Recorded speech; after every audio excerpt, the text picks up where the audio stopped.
obtaining referee nowadays is very difficult because people are very hesitant to give out their own personal information, especially something like a passport number. Both referees forms are identical. If your referees do not meet the British citizenship requirements, listen, your application will be denied and you will not be able to get a refund for your British citizenship application, which basically means that 1,349 and 20p is down the drain.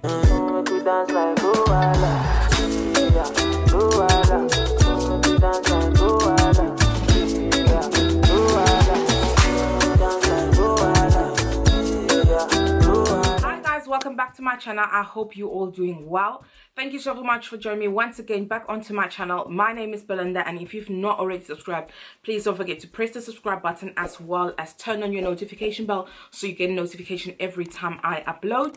So guys, today I'm once again back with another British citizenship application video. Okay, I did say in my previous videos that I am creating a series on this channel in regards to obtaining your British citizenship because I am personally in the process of applying for my British citizenship. So I just thought, you know what, due to not much information being out there, especially if you are doing your own application, so if you are doing your application independently, it is always of value to actually know what you need to do. This is the fourth video in the series, so I have already created 3 videos prior to this video basically about my British citizenship application. I have completed a video in regards to my life in the UK exam. I have completed the step-for-step guideline in regards to completing your online British citizenship application, and last I've also created a non-acquisition form video, which is basically me being able to retain my other nationality, that being my South African nationality to be specific,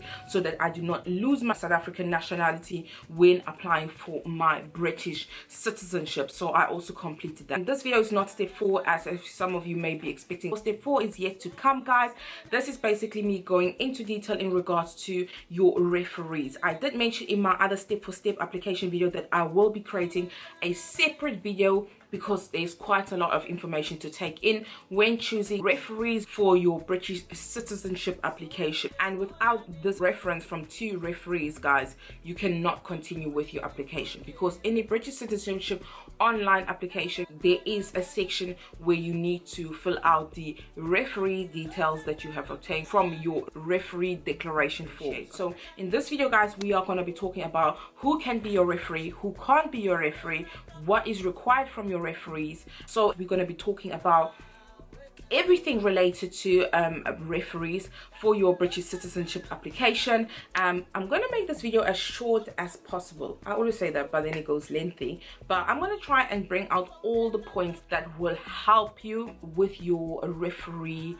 application prior to applying for your British citizenship. So basically, if you are in the process of applying for your British citizenship, or you're going to start applying for your British citizenship, even if this video is not applicable to you, just want to be nosy to find out what this video is about, please keep on watching. So like I mentioned before, if you do not have your referee, you cannot complete your online step-for-step citizenship application. Hence I say, prior to starting your British citizenship application, already have your referee forms in place. So your referees can scan the form back to you or give it back to you hard copy, but it doesn't really matter either. Now I'm going to show you guys how the referee form looks like. So for the purpose of this video, guys, I printed out 2. However, I do want to say that these referee forms are exactly the same. Please take note that these referee forms are exactly the same, even though they have different requirements. However, the forms are still the same. I'm going to insert the form once again if you haven't seen it clearly, obviously from where I'm holding it from. I'm going to insert it here on the screen. So also, guys, I do want to say that I'm going to put the link to these forms down in the description box so that it will be more easier for you to download if you don't know what forms they are, okay? But you can get them from the Gov website. It's quite easy and accessible, so I'm going to leave that also down in the description box below. All right, now the main question is, why do you need a referee? So referees basically will identify and confirm that you are who you say you are, okay? So that is just a confirmation, hence it is a requirement. Now, although there is no specific time frame, however, the time that your referee has signed on the dotted line, which is on this area here, guys, then make sure that it is not far from the time you're applying for your British citizenship. Okay, so what I mean by this, say now your referee has decided to sign on the 1st of March, make sure that your British citizenship application is submitted that very week, so you don't leave this too long. Now, there is nothing written about how long you can leave it for in the national framework on the Gov website. However, it is more advisable to have your British citizenship application as well as the date that your referee signed within date, if that makes any sense, so not too long from each other. So next, guys, we're going to talk about who can't stand in for you as a referee for your British citizenship application. So firstly, the person who's going to stand in as your referee cannot be related to you in any sort of way. So what I mean by this, they can't be your relative, husband, wife, any sort of way they can't be related to you. Secondly, they cannot be working for Home Office. So if you've got somebody who you know who's possibly working for Home Office, unfortunately they cannot stand in as your referee as well. Or if you are not doing your application by yourself, so if you've got some sort of representative, they can also not be able to stand in for you as your referee. All right, and lastly, if somebody has been imprisoned within the last 10 years, they also cannot stand in for reference for you. My advice is try to find somebody who does not have any sort of criminal records, just to avoid the hurdles. Okay, even if it was in the last 15 years that they have imprisoned, it is what it is. I'm guessing it's life. However, try to find somebody who's got a clear record. So in other words, who's got a good character. We're still going to get into the terminology of good character, because you will come across that terminology when completing your British citizenship application. Okay, now getting into who can actually stand in as your referee.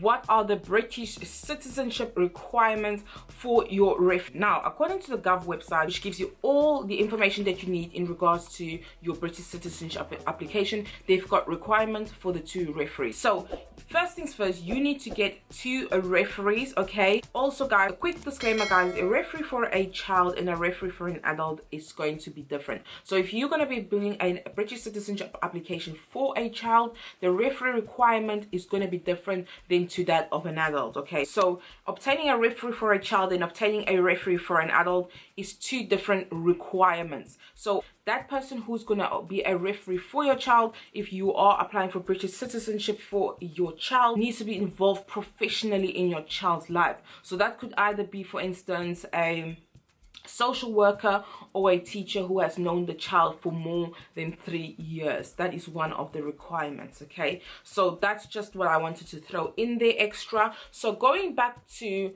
adults, guys, us adults, so we need to have 2 referees. Okay, so in no specific order, the first referee, guys, needs to be somebody of any nationality. Doesn't matter what nationality they are, but they need to be residing in the UK, guys. So whoever you're going to use as a referee needs to be residing, living, working in the UK legally. So now let's start again. The first referee can be of any nationality as long as they hold a professional standing, are over the age of 25, and have known you for 3 years.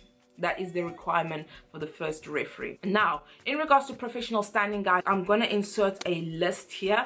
And this list is basically what they mean in regards to professional standing. So as you guys can see the list, they have included accountants, you've got nurses there, you've got officers, paralegals, and etc. So there's quite an extensive list. I'm also going to add that list down in the description box so you guys can have a look. So you need to have a referee who holds a professional standing, and this is what they mean by professional standing. Okay, now the second referee, guys, needs to be somebody who holds a British passport.